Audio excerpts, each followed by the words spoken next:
This guy.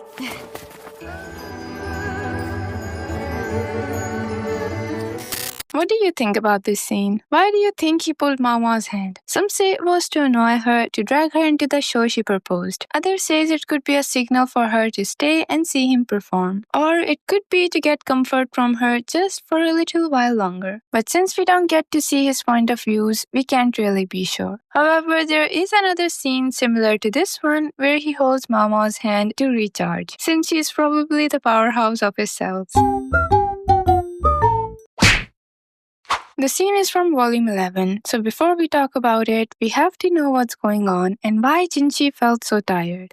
They were in the western capital as visitors/guests, but they know an insect swarm is about to hit the villages, so their main focus becomes to stabilize those regions. However, the current governor of the province is set on another journey. Ignoring all the local problems, Gyoku-ou was preparing to declare war on the Xiao tribe, which was their neighboring country. And as I said before, he is xenophobic. He was using the community's anger and dissatisfaction toward the foreigners as justification for the attack, and was planning to drag the central government into a military conflict. Our poor Jinshi was powerless to stop him, due to his local popularity and his position as Empress Gyokuyou's elder brother. He's not actually her older brother though. Their father, Gyoku-in, was the actual governor of the western capital as well as an amazing businessman. He was able to expand his business by taking in capable single women who were pregnant or had younger children as concubines. Then he would raise the children as his own, and in turn his concubines would teach their children their trade. That's how he becomes involved in several different market sectors including textile, poultry, and winemaking, while also keeping 13 children as a family. Among his children was also Dahai, who was a port master, hence an important person in the war, and Jinshi was to negotiate with him to secretly neutralize Gyoku-ou's plan to start a war. And this scene of JinMao happens before their meeting, and even though the picture shows them like this, in the actual scene there was a cloth between them. Chui comes in to tell them that the guest has arrived. Jinshi smirked, saying to Maomao, who was already planning to escape, "You heard her, wait in the back if you would."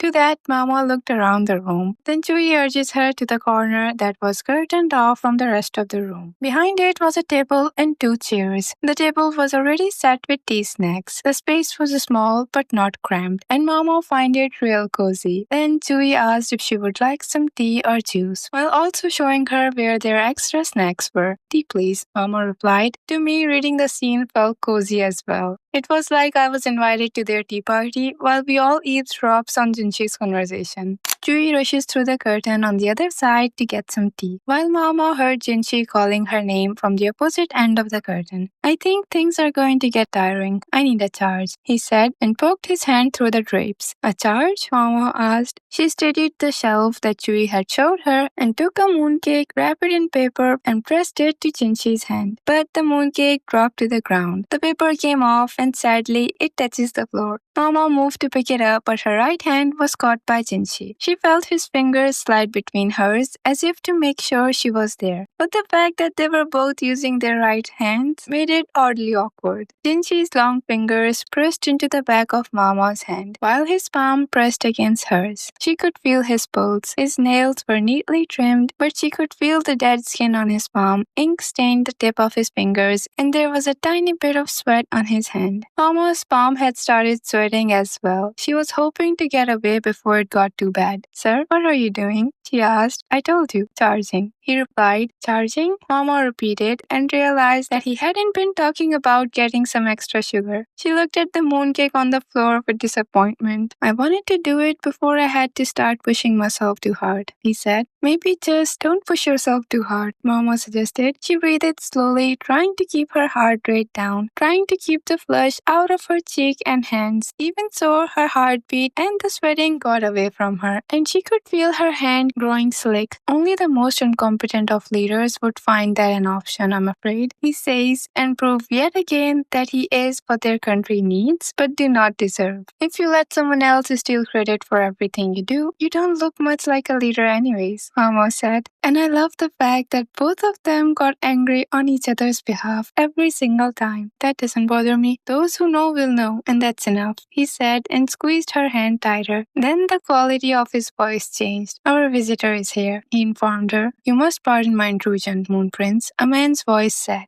Not at all. My apologies for summoning you when you're so busy, Jinshi replied easily, but his hand remained wrapped around Maomao's. Is he going to have the whole conversation this way? She thought. Jinshi's back was facing Maomao, but she couldn't see that because of the curtain between them. All she knew was that his right hand was growing increasingly sweaty, betraying the emotions that he couldn't allow to show on his face. Who was the visitor he was entertaining? What expression was he leaving at them? Did they really not realize that Maomao was right there, just out of sight, she thought, and finally, when she couldn't stand it anymore, she pinched the back of Jinshi's right hand with her left. This doesn't count as disrespect, she thought again. Please be seated, Jinshi said. Was it her imagination, or had his voice gone up a little? At last, Mama worked her hand free, and his hand disappeared past the other side of the curtain as well. She then held up her hand and inspected it. There were faint red marks on the back. Charging, huh? She muttered. Who's charging? Chui asked, and Mama nearly jumped out of her skin, saying, It's nothing. Really? She asked. Oh, look, you dropped your mooncake, and grabbed it off from the floor, blew the dirt off it, and ate it. Then she said, You don't look very relaxed, Miss Mama. It's your imagination, Miss Chui, Mama replied. She tried her best to seem calm as they whispered back and forth. Okay, we'll say it's my imagination, Chui said, and Mama didn't answer her immediately, as she could never tell how much Chui actually knew about them. Instead, she sat in one of the chairs and sipped her tea quietly. They could see the visitor through the gap in the curtain. Isn't he going to notice us watching him? Mama asked. Not to worry. Lady Soren is keeping an eye out to make sure he doesn't see us, and he won't hear us as long as we keep our voices down like this, Chui whispered. If Soren thought it wasn't a problem, then it was fine, Mama thought. Jinshi and the man sat across from each other at the table, and Mama and Chui could see them both in profile. Then their meeting started, and in short, it was a successful meeting. Dahai could understand that Jinshi doesn't want a war, but he couldn't openly defy his older brother due to family rules. Plus, Gyoku-ou was tempting him with huge profits from controlling Xiao's port after an invasion, so Dahai needed a big outside reason to say no to his brother, and Jinshi provided that exact reason by threatening them. For 17 years, the Gyokuen family had secretly mined and used coal, hiding it from the central government to avoid paying heavy taxes. This was technically a massive fraud, and if the government bean counters like Lahan finds out about it, they will demand 17 years of back taxes, which will bankrupt their entire family. War might bring profit, but tax fraud will bring them total ruins, which was obviously bad for them. Jinshi explains to him politely, so Dahai agreed to use his position as the port master to make the invasion impossible, and Jinshi promises to remain ignorant of the coal mine. With his brother now working against him, Gyoku-ou's position quickly fell apart. Dahai spreads the word among his other siblings, and since the Gyokuen family operates like a business, the threat of bankruptcy is an ultimate argument. Hence, the sibling realizes that Gyoku-ou's reckless drive for war endangers their entire empire, and everyone takes a step back. So Gyoku-ou was effectively cut off, his plan got ruined, and some might say he got what he deserved.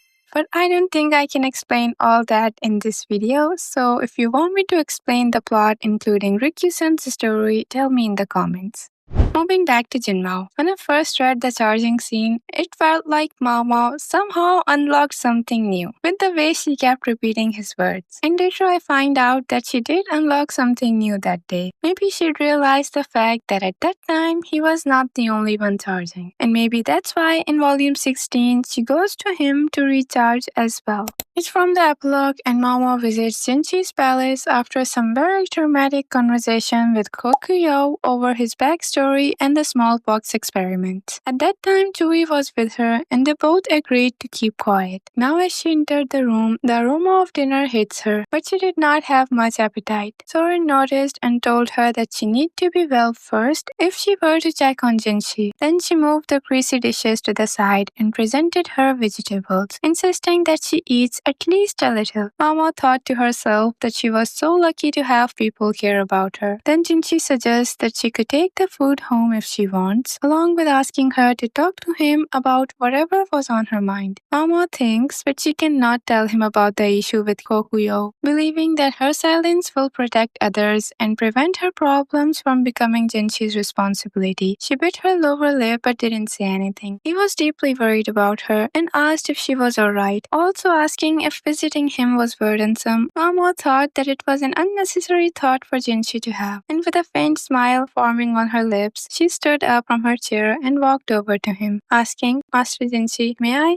"What's wrong?" he asked, as he had no idea why Mama was standing in front of him. There was no one else in the room now. Perhaps someone was secretly watching them, but at that moment, Mama didn't care. "It seems I need to recharge a bit as well," she said, and reached out to hold Jinshi's hand and gently rested her head on his shoulder. He was obviously surprised, as it was one of the times when she initiated the physical contact. "Is this inappropriate?" she asked. "No, not at all. Recharge well," he replied, and with his other hand, he stroked the back of her neck. "I'll take up your offer then," she said, and remained like that for a while. She didn't know how long they'd stayed like that, but when she finally raised her face, she felt like her appetite had returned a little. "Really? What's wrong with you?" Jinshi asked again, stroking her hair. There was no trace of desire in his gesture, only the tenderness of someone caring for a sick person. But to that, Maomao thought, "I wish she would bite me at least. Perhaps then I could get angry and forget about the conversation." But in the end, she finally spoke his name, and when he asked what it was, she asked him if he would become a commoner. He was surprised by her question because it came out of nowhere. He looked around as this was not a conversation anyone should overhear.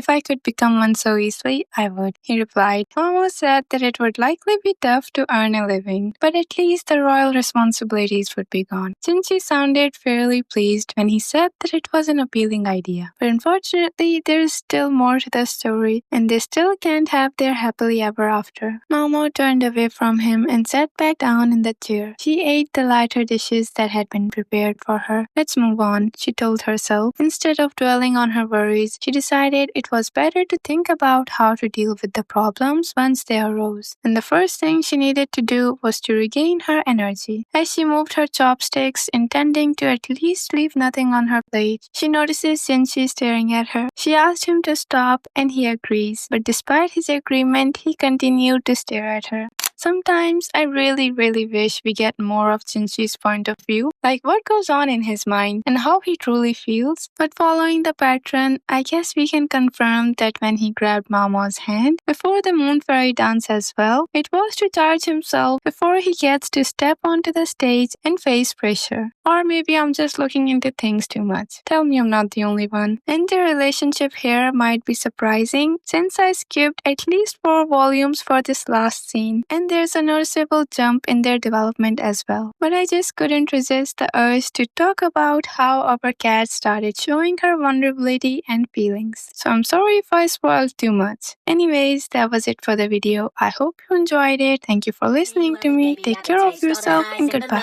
No, you'll never be the same. I don't really wanna hurt you, but I can't control the pain. If you're sticking by my side, maybe we could be okay. Okay, maybe you could be the change.